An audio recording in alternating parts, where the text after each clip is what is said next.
আপনার ইন্ডেক্স ফান্ডের রিটার্ন কি ইন্ডেক্সের সাথে মেলে না? আপনি কি কোনো ভুল ফান্ডে ইনভেস্ট করে দিয়েছেন? আপনি কি জানেন কেন এই পার্থক্যটি আছে?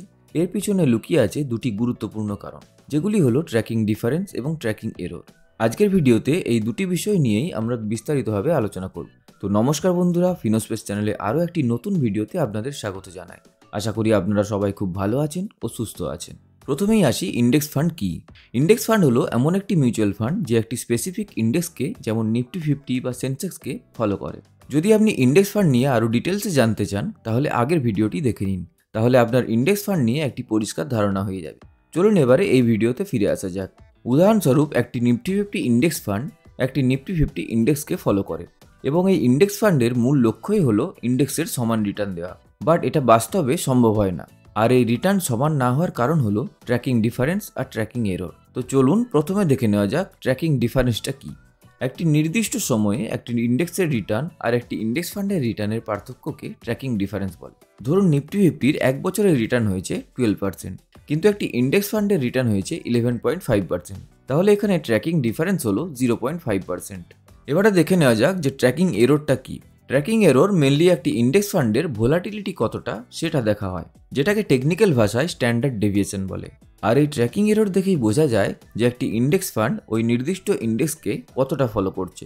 ধরুন একটি ইন্ডেক্স ফান্ডের ট্র্যাকিং ডিফারেন্স প্রতি বছরেই সেমভাবে মেনটেন করে যাচ্ছে, তাহলে সেই ফান্ডের ট্র্যাকিং এরর খুবই কম হবে। আর যে ফান্ডের ট্র্যাকিং ডিফারেন্স প্রতি বছর বেশি ফ্ল্যাকচুয়েট করে, তাহলে সেই ফান্ডের ট্র্যাকিং এরর বা স্ট্যান্ডার্ড ডেভিয়েশন বেশি হবে। চলুন একটা সহজ উদাহরণ দিয়ে বোঝা নেওয়া যাক।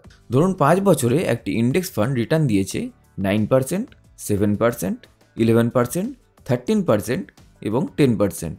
আর সেই 5 বছরে একটি ইন্ডেক্সের রিটার্ন ছিল 10%, 9%, 12%, 11% এবং 13%।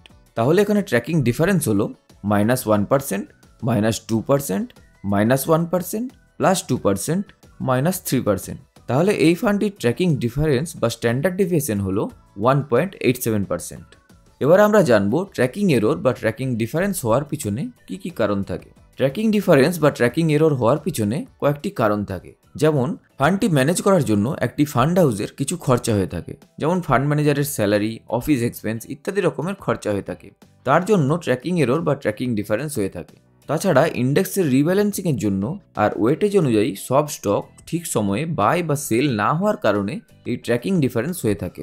ট্র্যাকিং এরর বা ট্র্যাকিং ডিফারেন্স নিয়ে আমাদের জেনে রাখাটা কী কারণে গুরুত্বপূর্ণ।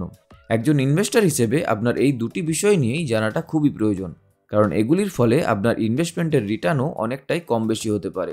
যে কোনো ইন্ডেক্স ফান্ডের ট্র্যাকিং এরর বা ট্র্যাকিং ডিফারেন্স কম হওয়া উচিত, তবেই সেই ফান্ডে ইনভেস্ট করা উচিত। আশা করি এই ভিডিও থেকে আপনারা এই দুটি বিষয় নিয়ে খুব ভালোভাবে বুঝতে পেরেছেন। যদি বুঝতে কিছু অসুবিধা হয় তাহলে আপনারা কমেন্ট করে জানাতে পারেন বা ইনস্টাগ্রামে ডিএমও করতে পারেন। আমি আপনাদের সাহায্য করার অবশ্যই চেষ্টা করব। আর এই ভিডিওটি ভালো লেগে থাকলে লাইক করে আমাকে মোটিভেট করতে পারেন, যাতে আপনাদের জন্য ফাইন্যান্স রিলেটেড আরও ভালো কন্টেন্ট নিয়ে আসতে পারি। আর এই ভিডিওটি আপনাদের ফ্রেন্ডস অ্যান্ড ফ্যামিলি মেম্বারদের সাথে শেয়ার করুন, যাতে আমরা ফাইন্যান্সিয়াল লিটারেসির দিকে আস্তে আস্তে এগিয়ে যেতে পারি। তো চলুন দেখা হচ্ছে পরের ভিডিওতে। ততদিন পর্যন্ত সুস্থ থাকুন, ভালো থাকুন।